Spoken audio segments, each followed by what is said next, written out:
আপনি দাঁড়িয়ে আছেন এমন একটা জায়গায় যেখানে পৃথিবী নিজে মনে হচ্ছে আপনাকে হুঁশিয়ারি দিচ্ছে। নিচে তাকালে মাথা ঘুরছে, সামনে তাকালে বুক কেঁপে উঠছে, আর পেছনে ফেরার পথ বন্ধ। পৃথিবীতে এমন কিছু জায়গা রয়েছে যেগুলো দেখলে মনে হয় এটা কি সত্যি বাস্তব নাকি কোনো সিনেমার সেট। এই জায়গাগুলো এতটাই চরম, এতটাই অবিশ্বাস্য যে মানুষ সেখানে যায় শুধুমাত্র সাহস প্রমাণ করতে। এগুলোকে বলা হয় পৃথিবীর শেষ প্রান্ত। আজকে আমরা আপনাদের এমনই 5টা জায়গায় নিয়ে যাব যেগুলো পৃথিবীর সবচাইতে অসম্ভব কোনো অবস্থিত। চীনের এমন একটা পর্বত যেখানে একটা ভুল পা মানে সরাসরি মৃত্যু। মাদাগাস্কারে এক পাথরের বনে যেখানে হাঁটলে মনে হয় ব্লেডের ওপর দিয়ে হেঁটে চলেছেন। সুইজারল্যান্ডে এমন একটা রেল সেতু যেটা দেখলে মনে হয় কেউ যেন শূন্যে ঝুলিয়ে রেখেছে। আবার সেই একই দেশে এমন একটা সেতু আছে যেখানে দাঁড়িয়ে শুধু মেঘ আর মেঘ। আর এমন একটা আগ্নেয়গিরি যেটার ওপর দিয়ে মানুষ স্কেটবোর্ড চালায়। বিশ্বাস হচ্ছে না তো? তবে একটু পরেই হবে। তো চলুন শুরু করি পৃথিবীর সবথেকে অসম্ভব জায়গার সফর। Heavenly capital peak, China. চীনের আনহুই প্রদেশে অবস্থিত হুয়াংশান পর্বতমালা, যাকে বলা হয় ইয়েলো মাউন্টেন। আর এই পর্বতমালার সবচেয়ে বিপজ্জনক, সবচেয়ে রোমাঞ্চকর চূড়াটির নাম হল হেভেনলি ক্যাপিটাল পিক বা স্বর্গের রাজধানী শিখর। এর উচ্চতা হল 1829 মিটার। কিন্তু উচ্চতাটা এর সমস্যা নয়, সমস্যা হলো পাথর। পাহাড়ের গায়ে সরু পাথরের ধাপ, যেগুলো কোনো কোনো জায়গায় মাত্র আধা মিটার চড়া। দুই পাশে সারি সারি হাজার ফুট গভীর খাদ। আর একটু বৃষ্টি হলে সে পথ হয়ে যায় পিচ্ছিল কাচের মতন। একটু ভাবুন, আপনি সিঁড়ি দিয়ে উঠছেন, কিন্তু সিঁড়ির দুই পাশে কোনো দেওয়াল নেই, শুধুমাত্র আকাশ। হ্যাঁ, এটাই হলো হেভেনলি ক্যাপিটাল পিক। চীনের কবিরা শতাব্দীর পর শতাব্দী ধরে এ পাহাড়কে স্বর্গের দরজা বলে এসেছেন।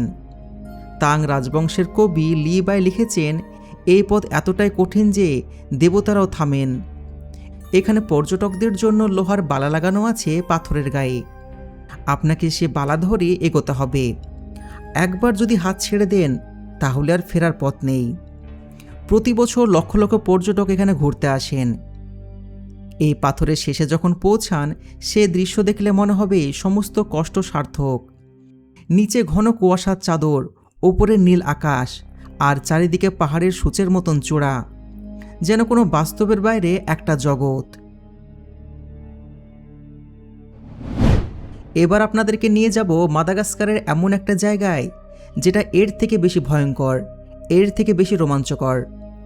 পৃথিবীর সবচেয়ে অদ্ভুত দৃশ্যে যদি কথা বলতে হয় তাহলে মাদাগাস্কারের এই জায়গার নাম আসবে। এটি আসলে চুনাপাথরের তৈরি একটা বিশাল বন, কিন্তু গাছের বদলে এখানে উঠেছে হাজার হাজার ফুট উঁচু সূচের মতন পাথর। কোনোটা 5 ফুট, কোনোটা 200 ফুট উঁচু, আর প্রতিটা মাথা ছুরির মতন তীক্ষ্ণ। মানে একবার ভাবুন, আপনি এমন একটা দাঁড়িয়ে হাঁটছেন যেখানে মাটিটায় ব্লেড দিয়ে তৈরি, পড়ে গেলে আর উঠবেন না, সারি সারি পাথরে ছুরি বিধ্বস্ত হবেন। এই জায়গাটি তৈরি হয়েছে কোটি কোটি বছর ধরে। বৃষ্টির অম্ল জল চুনাপাথরকে ধীরে ধীরে খোদাই করে এ অবিশ্বাস্য গঠন তৈরি করেছে। 1990 সালে ইউনেস্কো এটাকে বিশ্ব ঐতিহ্যবাহী স্থান বলে ঘোষণা করেছেন। কিন্তু এখানে শুধুমাত্র বিপদ নেই, এক অদ্ভুত সৌন্দর্য আছে। এই পাথরের জঙ্গলের মধ্যে লুকিয়ে আছে মাদাগাস্কারের বিরল প্রজাতির লেমুন, পাখি ও সরীসৃপ, যাদেরকে পৃথিবীর আর কোথাও পাওয়া যায় না। পর্যটকদের এখানে হেলমেট পরতে হয়, হার্নেস পরতে হয়, দড়ি ধরে পার হতে হয় এক পাথর থেকে আরেক পাথরে। এটা ট্রেকিং নয়, এটা একটা জীবন্ত বাধা কোর্স। রাত্রে এখানে থাকার কোনো উপায় নেই সাধারণ পর্যটকদের জন্য, কারণ অন্ধকারে এই পাথরের গলিতে পথ হারানো মানে ফেরত না আসা।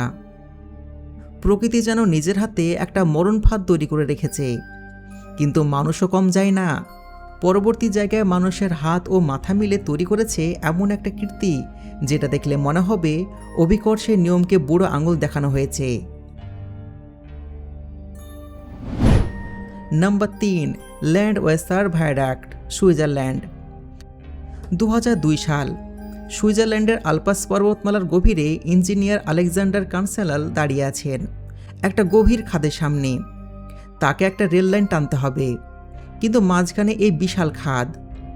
নিচে বয়ে যাচ্ছে ল্যান্ড ওয়াসার নদী, দুই পাশে সারি সারি খাড়া পাথরের দেওয়াল।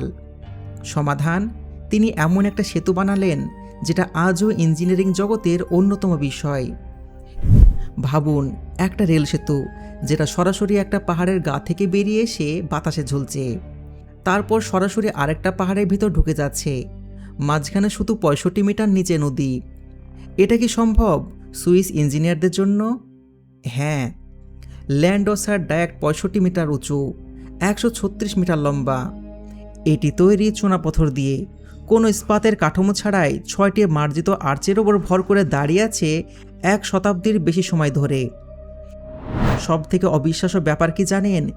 এই সেতুটি বাঁকের ওপর অবস্থিত, মানে ট্রেনটি সরাসরি যায় না, সে বাঁক নিতে নিতে পাহাড়ের গায়ে ঢুকে যায়। রাশিয়ান রেলওয়ের এই অংশটি 2008 সালে ইউনেস্কো বিশ্ব ঐতিহ্যবাহী স্থানে স্বীকৃতি পায়। প্রতি বছর হাজার হাজার রেলপ্রেমী শুধুমাত্র এই একটি সেতু দেখার জন্য সুইজারল্যান্ডে আসেন। শীতকালে বরফে ঢাকা আলপাসের মাঝে যখন লাল রঙের এই ট্রেনটি এই সেতু পার হয়, সে দৃশ্য কোনো ছবিতে ধরা যায় না, চোখে দেখতে হয়, বুকে অনুভব করতে হয়। পিকক বাই টিটস, সুইজারল্যান্ড। আপনি যদি কখনো সুইজারল্যান্ডে ঘুরতে আসেন, তবে তাদের এই কেবল কারে অবশ্যই উঠবেন। এখানে আছে পৃথিবীর একমাত্র সেতু, যেটা 2টা পর্বতমালার চূড়ার মধ্যে বিস্তীর্ণ। নাম পিক ওয়াক বাই টিটস। দৈর্ঘ্য মাত্র 107 মিটার, কিন্তু এই 107 মিটার পার হওয়া সারা জীবনের অভিজ্ঞতা। কারণ এই সেতুটির নিচে কিছু নেই, মানে একদম কিছুই নেই, শুধু মেঘ, আর মেঘের নিচে আরও মেঘ, আর তার নিচে 2971 মিটার নিচে উপত্যকা। এই সেতু থেকে একসাথে দেখা যায় সুইস আলপাসের 4টি বিখ্যাত পর্বত, ম্যাটারহর্ন, আইগার্ড, মলব্ল্যাক এবং জাংফ্রাউড। পৃথিবীতে এমন কোনো জায়গা নেই যে একটি জায়গা থেকে 4টি পর্বতমালা একসঙ্গে দেখা যায়। এই সেতুটি তৈরি করেছেন ডিজাইনার মারিও বাটা। কাঁচ, স্টিল আর অ্যালুমিনিয়াম দিয়ে তৈরি এই সেতু ঘন্টায় 200 কিলোমিটার বেগে ঝড় সহ্য করতে পারে। শীতকালে এখানে স্কিং করা যায়, আর গ্রীষ্মকালে সেতুর উপর দিয়ে হেঁটে গেলে মনে হয় আপনি মেঘের রাজ্যে হাঁটছেন। 2014 সালে খোলার পর থেকে এটি সুইজারল্যান্ডের অন্যতম জনপ্রিয় পর্যটন আকর্ষণ হয়ে উঠেছে। কেউ হেঁটে পার হন, কেউ ধীরে ধীরে, কেউ চোখ বুঝে, কেউ মাঝখানে দাঁড়িয়ে চিৎকার করেন, শুধু নিজেকে মনে করে দিতে যে তিনি এখন বেঁচে আছেন। পিকক দেখিয়ে দেয় মানুষ কতটা উঁচুতে যেতে পারে।